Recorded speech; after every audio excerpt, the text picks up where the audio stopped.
this particular cut is not designed at business travel and things like that. It is specifically designed for families with under 18s. And, you know, there are many millions of people on average incomes that want a week or two in the sunshine, and they work hard all week. And, you know, I think one of the things that, I mean, I've been on the road now for a month, going around the country with another month to go, and the cost of living crisis is real. The choices families are facing is real, and those that go to work just feel they're being taxed more and more and able to do less and less with what's left over. So no, I think this is equitable and fair in every way. I really do. Thank you. Yeah, look, we at Reform don't want to just hand out things to people on benefits, which seems to be the way that Rachel Reeves sees the world. We want to help working families. It's absolutely right that a family on a low or a middle income should be able to aspire to go on a family holiday. And the Treasury has always seen air passenger duty, the family holiday tax, as a stealth tax, where they can just load it up and up and up without thinking about the consequences for families. And as a tax on, it's like a sin tax. They think that people should feel ashamed about getting on a flight. We don't think there's any shame on going on a family holiday to Spain or to Turkey. Everyone should have the right to do that if they can. But the important point to stress is that this isn't just about flights to continental Europe. This is also flights within the UK. And in fact, the greatest beneficiaries of this tax cut will be people flying within the British Isles. So a family, say, from London, catching a flight down to Newquay in Cornwall or to the Highlands in Scotland, to Inverness Airport, they will save £48 rather than 45 quid if you were going to Europe. And the airports that have really campaigned for this, and I know are welcoming it very strongly today, are not just big hub airports like Heathrow, but in particular are the regional airports who have been penalised by this tax for years. No government could help them out when we were part of the EU, because EU state aid rules prevented governments from taking action. It will be the likes of Newquay, Robin Hood Airport by Doncaster, Leeds Bradford, Belfast, Cardiff, you name it. They'll really benefit from this, and that's going to create jobs and help to sustain those airports, which are critical to regional economies. Thank you. Keith Bayes, GB News. Hi, Nigel. On the cost of living and energy, Labour say their solution is green policies. The Conservatives more North Sea drilling. How can Reform go further to protect British families with the cost of living? And if I may, with the UK-France small boats deal stalling and illegal crossings at record levels, what should the government be doing differently to protect families in this country from the huge numbers of people crossing illegally? Thank you. Well, the deal with the French expires at midnight tonight. That will now be a total of £800 million that we've given them since 2014. The deal expires at midnight. The forecast tomorrow in the Channel, after quite a calm day today, is winds to be light and variable. Tomorrow will be a very busy day in the English Channel, and it wouldn't make any difference whether we agreed to a further 365 million or not. Even if the French do stop boats from crossing, the same people come back the next time there is a calm day. And it's all about pull factors. It's all about the fact you've got a 97.5% chance, whoever you are, of staying in the United Kingdom if you illegally cross the Channel in a small boat. And I think the public are getting angrier and angrier about this. Firstly, out of a sense of fairness. People who come here legally now have to go through quite a long, expensive process. The fact that those that come, that get waved through the system, go to the top of the social housing list. So there is the issue of fairness.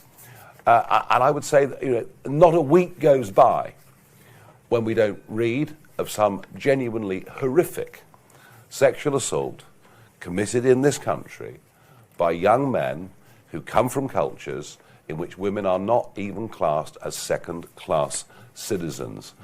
And I would add to that I have believed for some years that the young men that are coming who throw their passports and their ID documents into the Channel at the 12-mile line, as they're encouraged to do, and I filmed it, I've actually filmed them doing it, pose a threat to national security. We have no idea whether people coming in are ISIS sympathizers, whether they sympathize with the Ayatollah's regime.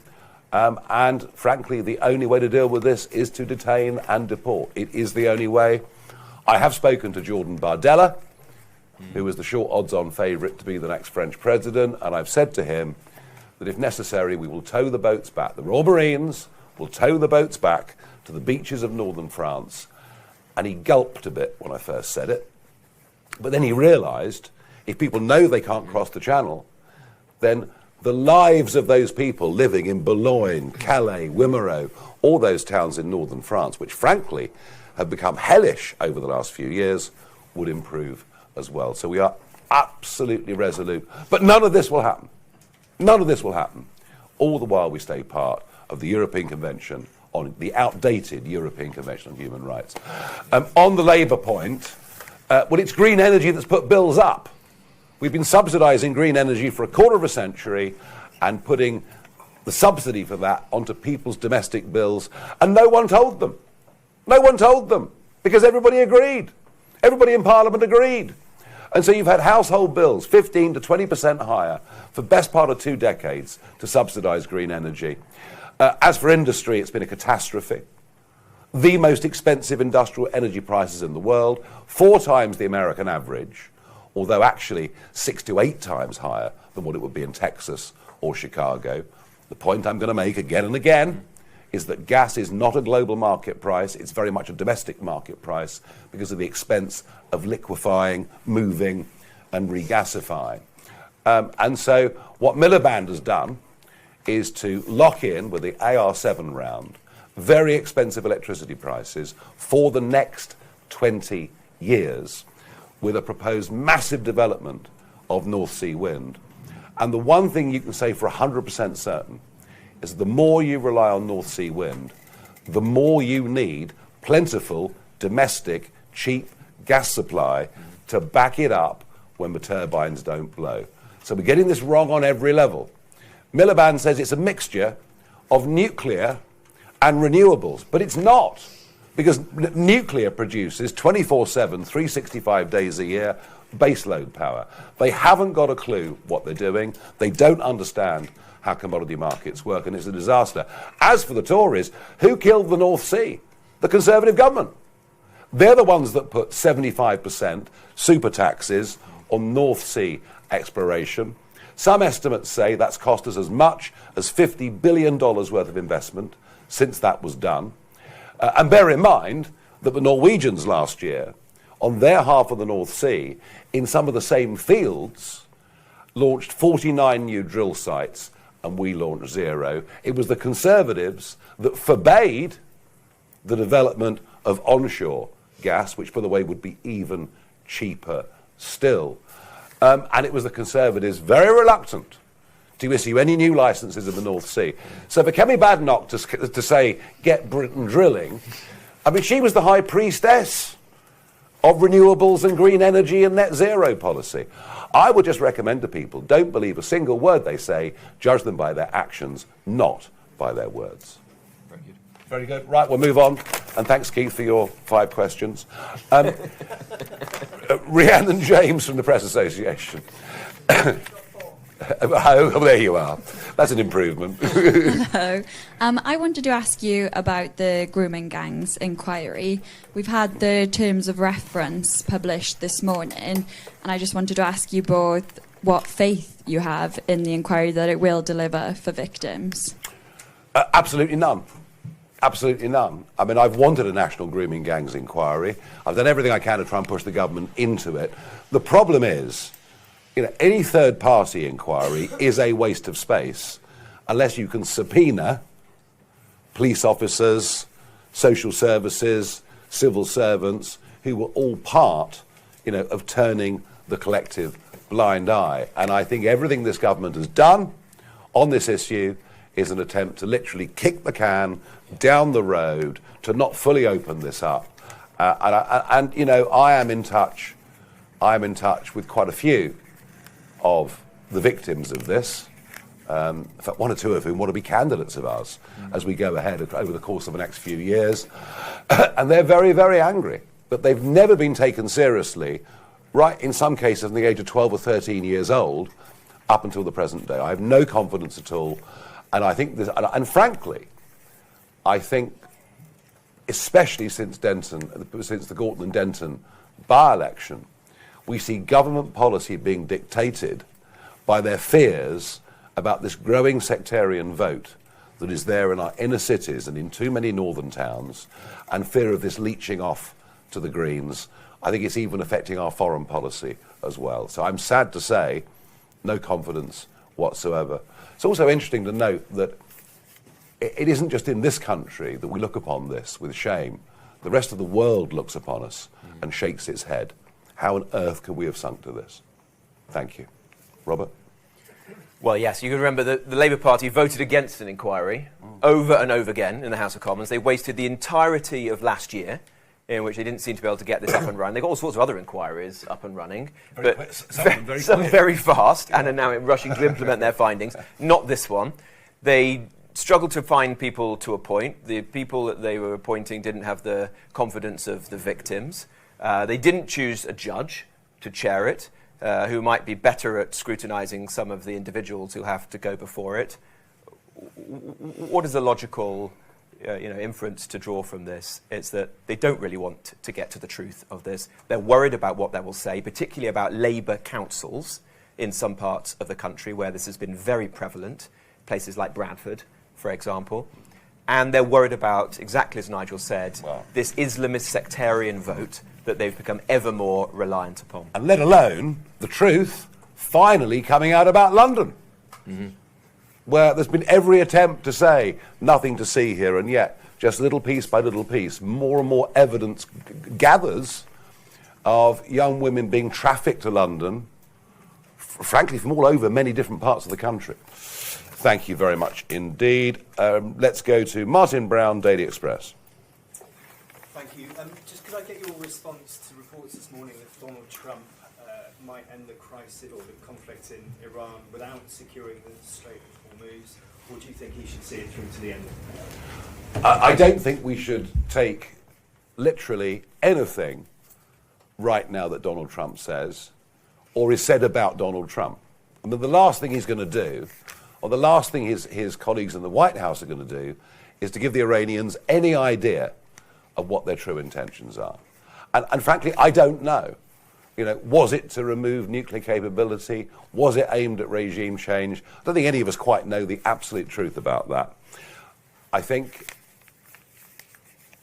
if given the threats this week in the Red Sea as well, and given the Straits of Hormuz are only open selectively, mostly for Pakistani, at the moment, vessels taking oil to China, I think if Donald Trump was to walk away now and oil prices remain very high or get higher, I think that would be politically not the way he or his Republican colleagues would want it to end. So I very, very much doubt that those rumours are true. I very, very much doubt those rumours are true. But hey, as I say, trying to read what's really in the minds of people in the White House right at the moment is, pre-guessing that is a bit of a mug's game right now. OK, Emily Smith from the Daily Telegraph. Thank you. So the government's been very clear in targeting cost of living support to the poorest households, largely those on benefits. Would you keep that targeted approach and provide support to people on benefits, or do you think there's a case for more universal support? Thank you. I think there's a case for cheaper prices when it comes to energy. I mean, this nonsense that they've cut £150 off energy bills, right? And don't forget, they were elected saying they would reduce energy bills by 300 quid. They're actually up over 200 quid. We've cut back. But all they've done is they've put that onto general taxation, which means those that work and pay tax are paying even more tax to subsidise that reduction for other people. And this is, do you know, the biggest single divide in the country right now? People talk about divides, clashes of culture. The biggest single divide that I'm seeing as I go around the country day after day is the split between those that work, feel they're working longer hours than ever before, paying more tax than ever before, able to afford less for themselves and their families than ever before, and as they put it to me, the people next door, who don't get up till midday, where Deliveroo seems to bring all the food, and where sometimes in the afternoons it smells of slightly strange tobacco. And the level of resentment now to those who are choosing not to work as a lifestyle from those who do work. And the fact we've got about 1.5 million people who are working, who genuinely would be better off if they were not working. And that is a massive divide in this country. And, you know, we as a party have very much picked a side here. We are on the side of Alarm Clock Britain. Right. We're on the side of those that get up and go to work. We're on the side of the 4.4 million people who are sole traders, the 1.5 million others who are directors of their own small limited companies, running shops or whatever, or computer programmers or whatever services they are providing. And that's not to say that we don't want to live in a civilized society that carries its weak. We just think the definition of those that should be carried has gone far too wide. Correct. Well, you say Rachel Reeves is doing this or that. Well, I haven't seen anything that Rachel Reeves is doing. She's holding meetings and summits every day. Sometimes people don't even turn up to these summits. They refuse to turn up because she seems to have no authority as Chancellor. She's done a very small amount of targeted support for those who have oil heating. Nothing else for anybody else. We have set out a very clear package of support. We want to cut VAT on domestic heating, which would be a significant change. We want to get rid of the taxes and levies that have been added by stealth onto people's energy bills. That would be £200 off the average family's energy bill.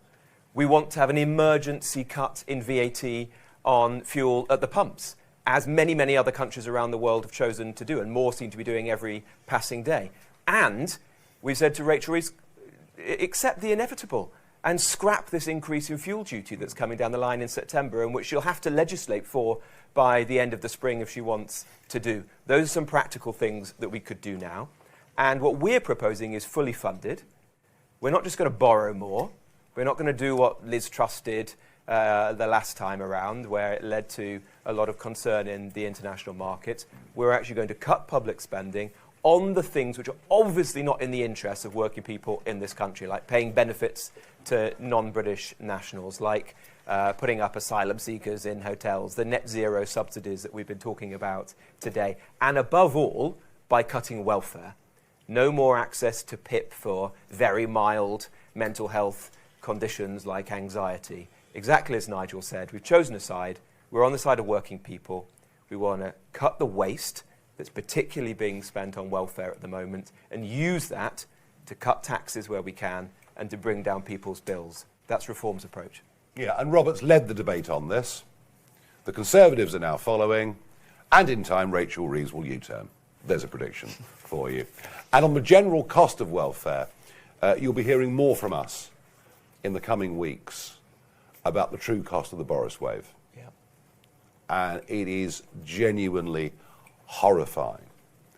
I thought it was interesting to see Jenny Russell in the Times yesterday writing on this very subject. This is genuinely horrifying. 3.8 million people coming into Britain and only 20% on work permits. We'll be telling you a lot more about that and the hidden cost of that over the course of the next few weeks. Thank you very much indeed. Let us go to Natasha Clark, LBC. Thank you, Mr Farage. We're obviously seeing prices going up at the pumps. You've said what you would do on that. We don't have any issues with supply at the moment. But do you think the government... At the moment? Do you think that the government should be looking at fuel rationing? Should we be looking to subsidise public transport, as nations are doing? And can I just get your response to the doctors' strikes, which is meant to start next week? Do you think they should go ahead? Thank you so much. Well, on the doctors' strikes, unusually, Keir Starmer has taken a strong position. It's the first, I mean, there's a first time for everything, I suppose. And I think, you know, the Prime Minister's position on this is the right position, the correct position, and it's rarely I say that.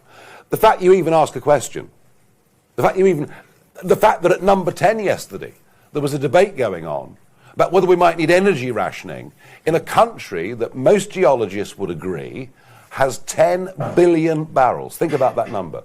10 billion barrels of untapped oil and natural gas. We should not be having this debate. We should be a major energy exporter. And frankly, everything else that's being talked about is papering over the cracks. We would provide tens of thousands of very well-paid jobs, increased money for the revenue, energy security at a time when the world's a very, very dangerous place, and yes, cheaper prices, and I'm going to keep saying that, and they can deny it in Westminster as long as they like. Even Badenoch yesterday seemed not to understand how this works. Cheaper prices, especially gas. Gas would be massively cheap. Just think about it. You know, our biggest supplier of natural gas now is America, through LNG. So you take the gas out of the ground, you liquefy it, yeah? You take it from the Midwest to the East Coast ports, you transport it 3,500 miles across the Atlantic, you then have to take the liquid and regasify it, and then take it to where it needs to be. That is not the spot price. That is not the spot price. That is a massive percentage premium. And somehow, you know, and I was a commodity trader for some years, many years actually, there seems to be no comprehension or understanding of how this works. And I'm going to keep banging on about this until people finally get it. Robert? Yeah. I mean, Nigel is currently the only politician in British politics who's making the argument that gas, in particular, if we get it from our own seas, can actually be used to reduce prices here for households. And that's a point that you see in the United States. I was reading Dieter Helm, one of our country's big experts on energy, was making this point himself the other day. But every other leader seems to be oblivious to this. We would make use of every drop of our own natural resources. We'd use that to bring down prices here, to create tens of thousands of good jobs, and to get in tens of billions in extra tax revenues, which we can use to fund the sorts of things we've been talking about today, and more, to lighten the load for working people across the country. What's Labour doing? Absolutely nothing. These pointless summits are being held in Number 10, and yet the Prime Minister claims he can't sign off Rosebank or Jackdaw, these fields that are there for the taking. He's behaving like a bystander in a crisis, not a leader. And Jackdaw could be a major producer of gas within 12 weeks, maybe 10 weeks. Yep. So actually, you know, you're talking here about decisions that could have real impacts very, very quickly indeed. Athena Stavru, The Independent. Thank you. On Sunday, Zia Youssef defended your party's vetting process after what he called a series of abhorrent incidents. This included a picture that surfaced of a Welsh Parliament candidate appearing to do a Nazi salute. Do you think your vetting process is up to scratch now? And are you confident it will be effective enough to prevent any more unsuitable candidates being picked for the local elections, for example? So in Wales, we have announced a list of 96 people, right?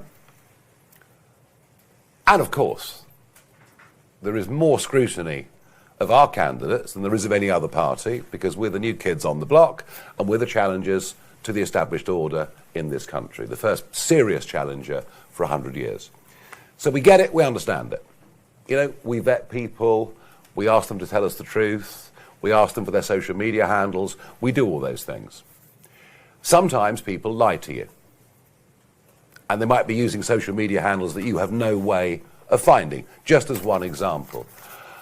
So we've lost 1 out of 96 in Wales. The other 95 haven't been scrutinised very fully. Plaid, our main challenger, have sacked one of their candidates for saying things, well, basically the encouragement, the open encouragement of paedophilia against minors. And I think you'll find a lot more stories coming about Plaid candidates. The absolute truth is that this is a massive set of elections. There are up to 5,000 seats through Scotland, Wales, London, council seats around the country, and every single party will have difficulties with some of their candidates. I shudder to think what some of the Green candidates have been saying that might be standing in Birmingham or London or anywhere else. So we are doing our absolute damnedest to get this right. But sometimes, if people withhold the truth from you, it's very difficult. But when we do get such things, we act very swiftly. You know, we believe in free speech. We believe in opinions. We might not we might not even share some of the opinions that one or two of our candidates have put out there. But I think we're dealing with it as effectively, if not more effectively, than the others. And I really, really mean that. You know, I accept that at the last general election, basically, there was no vetting really, or no proper vetting. But, you know, I came into this in the general election too late for any of that to be effective, and prior to that, the party did not have the resources to do it. So, you know, I accept that has left a little bit of a millstone from then, but I think you'll find we're doing pretty well now. We have got a couple more. Oliver Harries, Politics UK. For Nigel, Zach Polanski's polling with 16 to 24-year-olds has shot up to 51%, while Reforms has petered off to around 8%. Critics often point to the older age crowds attending your local election rallies. Do you worry Reform is becoming the party of the middle-aged and old? And are you concerned that not having the youth on your side could significantly harm your party's prospects come the time of the next general election? Thank you very much. I don't recognise those figures at all. In fact, the last few times I've looked at numbers, the number of 16 to 18-year-olds that would vote Reform was in the middle high 20s, almost reflective of our percentage across the whole of the country. And do you know something? I was in Hull last night, right? And we advertised in Hull, we were doing a public event. 950 people came, of whom 80% were not members of Reform, and most of whom, when spoken to, had never been to a political event in their lives. And I wonder, you know, whether Keir Starmer would get a turnout like that in Hull, or whether Kemi Badenoch would, or whether Ed Davey would, or so. I don't quite recognise those numbers. However, you know, what Polanski is doing is tapping into, you know, a sort of university student, half indoctrinated youth who find Marxism very appealing. And this is not uncommon. This happens once every generation or so. Real hard left politics becomes popular. And in doing so, of course, you know, he's seriously damaging the Labour Party. Now, quite how this coalition works, quite how people who support trans issues can align with people who are extreme social conservatives, as is the case in many of the Denton and Gorton and Denton voters, I just don't know. How that coalition holds, I just don't understand it. I just don't know. But I will say this very quickly, slight tangent to your question, but very quickly. The Labour Party is in bigger trouble than anyone's realised. Because you're going to see inner city populations, areas with big Muslim populations, areas with big student populations. You know, one can think of 4/5 London boroughs this year in which Labour are going to be wiped out. But then go further north. Go into the West Midlands. Go up to the northwest. Go to the northeast. Go to South Wales. And you will find very large numbers of people who've been Labour families for generations are going to vote Reform. So the Labour Party is facing some... I genuinely believe, despite the massive win at the last general election, that what the Labour Party is facing is actually existential. Yeah. And I think that will be, of the many interesting results that come out on the night of May the 7th, you know, I mean... Just quickly on South Wales, I mean, just think about it. You know, you go back to Keir Hardie, Merthyr Tydfil, 1890s. You know, you go on to giant figures in the Labour movement. You know, Nye Bevan, Michael Foot, Neil Kinnock, and so on and so forth. And they've basically held those seats since 1918. And if you believe the opinion polls, they're now on 10%. So that's where Polanski's having a real impact. And no, I'm actually, you know, I actually think you'll find that a significant number of young people, and by the way, if they do lower the vote to 16, the Greens will do very well, we will do well, and Labour will do terribly. Thank you. Right, last question on this little round is from Inaya Imam, CBS. Hello. Hi, thank you, Ms. Farage. On energy and the cost of living, originally Reform seemingly backed America in its war against Iran, but the polls have shown obviously it's quite unpopular, and Trump is also quite unpopular amongst UK voters, and there is worry that the conflict is going to significantly increase energy prices. Are you worried about your proximity to Trump and the wider kind of MAGA movement? And do you think that the Iran conflict is going to help or hinder reform's prospects? Look, I think that the position I made absolutely clear from the very first moment of this was we should not have blocked the Americans from using Diego Garcia and or RAF Fairford in Gloucestershire. And I think that was a big, big mistake. And I think we should have supported the Americans, and I haven't wavered in my view on that for one single moment. Our Prime Minister, of course, said, no, you can't. And then despite that, Iranian missiles were aimed at an RAF base in Cyprus. And then he U-turns and says, yes, you can. And then he says, we won't support at all. And then he said, we might support. And what he's doing is he's damaging the relationship with America. If I can be very, very selfish from a narrow British perspective, it's taken us 3 weeks and 1 day to send a single naval vessel to Cyprus. 3 weeks and 1 day to get one vessel. Without America, we are utterly defenseless. Even if we wanted to join militarily, we haven't got the capability. But I think we should have been supportive from the start. And on the broader point, look, you know, I know lots of people in the MAGA movement. I know lots of members of the cabinet. I've known many of these people for many, many years. I've known Trump for a long time. And over the years, we've agreed on many things. And over the years, we've disagreed quite strongly on others. Ultimately, you know, I want an independent United Kingdom. That's what I fought to leave the European Union for. I want a stronger commercial, cultural, military alliance with America as is possible. But, you know, like cousins, we're not always going to agree. And will I be judged by the British electorate on the fact that I know the man and I've been to Mar-a-Lago? No, I don't believe I will for a moment. I think this is about what we need to do here. But one of those is defence and security. And what the Americans will demand after this debacle is that we start to become a more serious player again. Because apart from our special forces, there isn't really much now the Americans respect about our military. And when you think there are hundreds of our ex-special forces veterans now facing inquiries for actions that happened 50 years ago under the Human Rights Act, the Americans are becoming even more worried as to whether we are of any use whatsoever. Thank you very much indeed. Yes. One more, I think.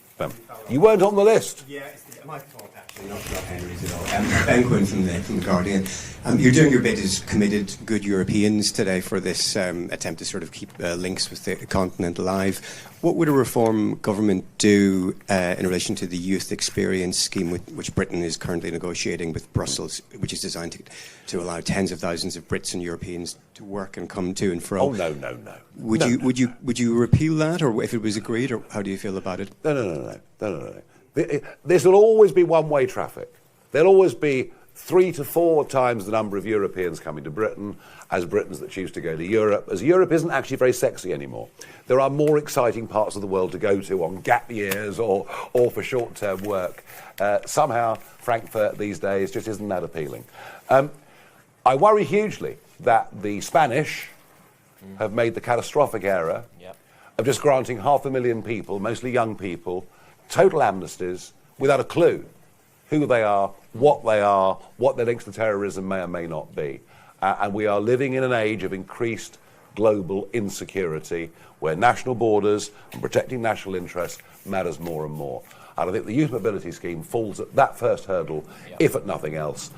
And it's just an attempt by the government to completely undo Brexit. And, you know, as we've done today with air passenger duty, there are freedoms with Brexit we could exploit in our own interests. And I just think this attempt to pretty much willfully break his manifesto pledges on this are signs of a Chancellor and a Prime Minister who are just totally out of ideas. And I just say on that, there's 1 million young people in this country who are not in education, employment or training. 1 million. And it's rising. So what should be the first priority of Keir Starmer and Rachel Reeves? Get British young people into jobs, not get people from Hungary or Spain or Portugal coming here to the UK. A reform government are going to put British interests first. We're going to help British young people to get those jobs. Right, last question. Yeah, on the war, you said there's no it's a mug's game in reading people's minds in the White House. Do you worry that your association and long-term friendship with Donald Trump is now beginning to damage you with reforms base and with wider voters out there? Well, I'm not going to lie about it, am I? I'm not going to pretend that I don't know him. I do. And I think what he's done on the border is admirable. Admirable. I mean, there's someone making a promise and actually keeping it. I think what he's done with America's energy, certainly in his first term, utterly transformative. Why is America growing at 4%? Energy is absolutely at the center of that, because you can't even, I mean, I talked about manufacturing earlier. I mean, forget data centers. This government talks about AI, forget it. We can't do it. They use more electricity than were ever used by the heavy industries of the past. So there are things he's done that I agree with hugely, and there are things he's done I haven't agreed with.